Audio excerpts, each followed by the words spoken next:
Hi hello வணக்கம் மக்களே. So இன்றைக்கி நாம் என்ன பார்க்க போகிறோம்னா, போராடி ஒரு வெற்றி நம்ம கைக்கு கிடச்சிரும் அப்படின்னு நினைக்கும் போது ஒரு சில இன்ச்சில் ஒரு தோல்வி வரும்போது அந்த தோல்வி நம்மளை உயிரை விட ரொம்ப மிகுந்த வலி தரக்கூடிய வேதனையை கொடுக்கும்.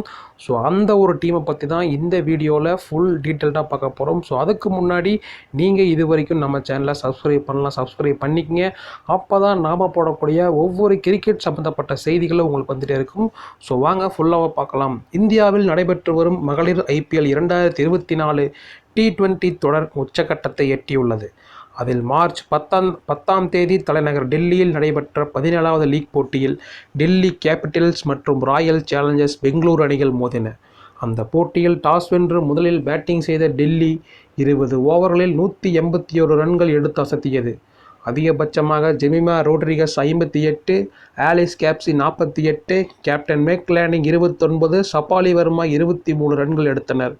பெங்களூரு சார்பில் அதிகபட்சமாக இளம் வீராங்கனை ஸ்ரேயங்கா பாட்டில் மீண்டும் சிறப்பாக பந்து வீசி 4 விக்கெட்டுகள் எடுத்தார்.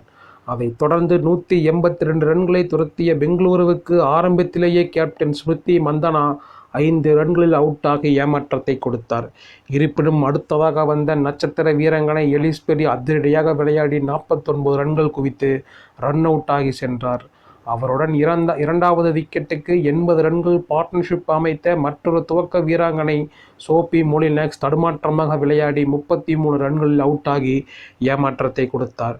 இருப்பினும் அடுத்ததாக வந்த சோபி டேவின் அதிரடியாக விளையாடி 26 ரன்கள் குவித்தார். அவருடன் சேர்ந்து விளையாடிய இளம் வீராங்கனை ரிச்சா கோஸ் அதிரடியாக ரன் குவிப்பில் ஈடுபட்ட நிலையில் எதிர்புறம் வந்த ஜார்ஜியா வேகமாக விளையாட முயற்சித்து 12 ரன்களில் அவுட்டானார். ஆனால் மறுபுறம் தொடர்ந்து ரிச்சா கோஸ் அதிரடியாக விளையாடியதால் வெற்றியை நெருங்கிய பெங்களூரு கடைசி ஓவரில் 17 ரன்கள் தேவைப்பட்டது. அதில் முதல் பந்திலேயே சிக்ஸர் அடித்த ரிச்சா கோஸ் அடுத்த பந்தில் ரன் எடுக்காமல் 3வது பந்தில் டபுள் எடுக்க முயற்சித்தார். அப்போது எதிர்புறம் வந்த தீஷா கசத் ரன் அவுட் ஆனார். அதனால் பரபரப்பு ஏற்பட்ட நிலையில் 4வது பந்தில் 2 ரன் அடித்த ரிச்சா 5வது பந்தில் சிக்ஸர் அடித்தார்.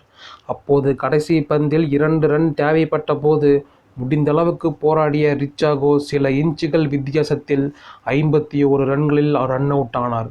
அதனால் 1 ரன் வித்தியாசத்தில் டெல்லி த்ரில் வெற்றி பெற்றது. மறுபுறம் வழக்கம் போல் போராடி நெஞ்சம் உடையும் தோல்வியை சந்தித்ததால் பெங்களூர் வீராங்கனைகளும் ரசிகர்களும் மனமுடைந்தனர்.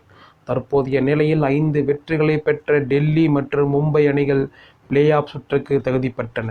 எனவே கடைசி பிளே ஆஃப் இடத்தை பிடிக்க தலா 3 வெற்றிகளை பெற்றுள்ள பெங்களூரு மற்றும் UP அணிகளிடம் போட்டி நிலவுகிறது. அதில் UPயை விட பெங்களூரு நல்ல ரன் ரேட்டை கொண்டுள்ளது. எனவே பெங்களூரு பிளே ஆஃப் செல்வதற்கு மார்ச் 12இல் நடைபெறும் தங்களுடைய கடைசி போட்டியில் மும்பையை தோற்கடிக்க வேண்டும். அதே சமயம் UP அணி தங்களுடைய கடைசி போட்டியில் ஏற்கனவே வெளியேறிய குஜராத் அணியிடம் தோற்க வேண்டும். அல்லது மும்பைக்கு எதிரான கடைசி போட்டியில் பெங்களூரு வெல்ல வேண்டும். அதே சமயம் குஜராத்துக்கு எதிரான கடைசி போட்டியில் UP வென்றாலும் பெங்களூருவின் ரன் ரேட்டை தாண்டக்கூடாது. அல்லது மும்பைக்கு எதிரான கடைசி போட்டியில் பெங்களூரு தோற்றாலும் பிளே ஆஃப் செல்ல முடியும். ஆனால் அதற்கு குஜராத்துக்கு எதிரான தன்னுடைய கடைசி போட்டியில் UP அணி ரன் ரேட்டை தாண்டாத அளவுக்கு மோசமாக தோற்க வேண்டும்.